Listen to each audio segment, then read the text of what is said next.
Where do I start? Oh my God. Oh my God. This truly looks like a shower loofah ruched up the front of it.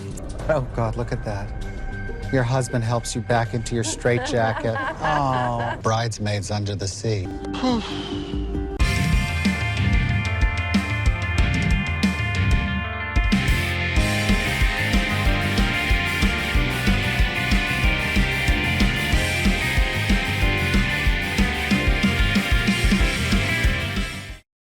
Before I get started, let me take off my glasses to see if this looks any better.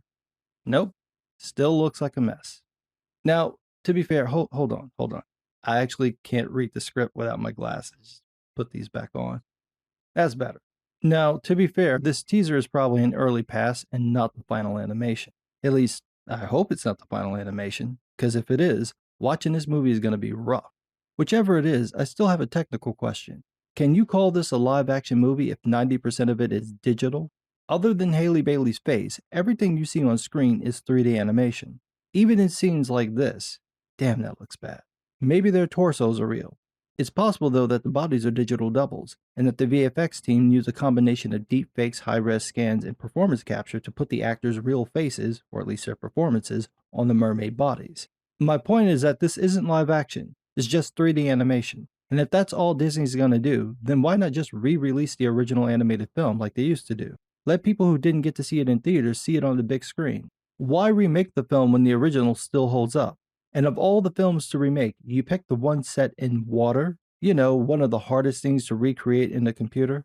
Sure, Weta just did it with Avatar, but that took them several years. And you're not Weta. You're not exactly wooing anybody with these scenes. I mean, even the scene with Ariel and the prince or lord or sailor, the white boy. I haven't watched this since I was 8. Even that looks off, like it was filmed on a green screen. Why remake this when what you're showing doesn't compete with the original? Obviously, it's because of money. These live-action adaptations bring in bank even though people say the films are mediocre. It seems like people just go to see them for the novelty and then forget about them. It's the weirdest kind of nostalgia bait because you're not really getting what you love. You're getting a half-hearted version of it. This is the current state of Disney. It hasn't been this bad since the 70s. The House of Mouse is completely out of ideas, and I don't even understand how that's possible. You're Disney. The most creative people in the world wanted to work for you, and this is where you ended up? Really? And let's just talk about the race swap real quick, because it's ridiculous to do this every movie. It's obviously done to check a box and probably to get a negative reaction in hopes of putting butts in seats. That's bad in and of itself, but it also does a disservice to Halle Bailey. She's a talented singer, and you're wasting her talent to virtue signal. Instead of race swapping characters, why don't you create a story that could be a vehicle for her talent? Why not make something built around her voice? Create something that'll be her own. Even if Disney can't come up with original ideas, there are still plenty of Hans Christian Andersen and Grimm folktales they could adapt. And if they're so hell-bent on checking that diversity box, well, there are thousands of African folktales. Pick a country and adapt one of their beloved stories. This really isn't that hard. But no, Disney decided to make it harder than it needed to be, and now it's just embarrassing. Their last 3 animated outings, Turning Red, Lightyear, and Strange World, tanked at the box offices because they were mediocre films. Disney's been bleeding money thanks to Disney Plus and their craptacular handling of their theme parks.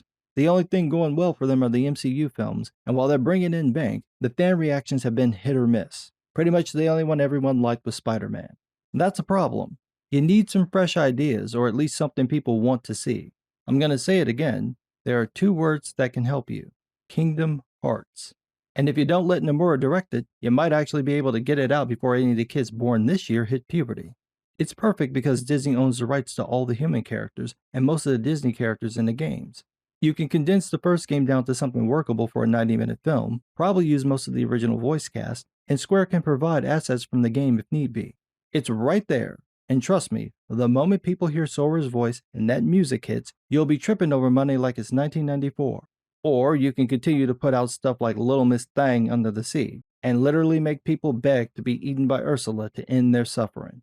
But what do I know? I know that creeped me out so much it's one of the reasons I don't like seafood.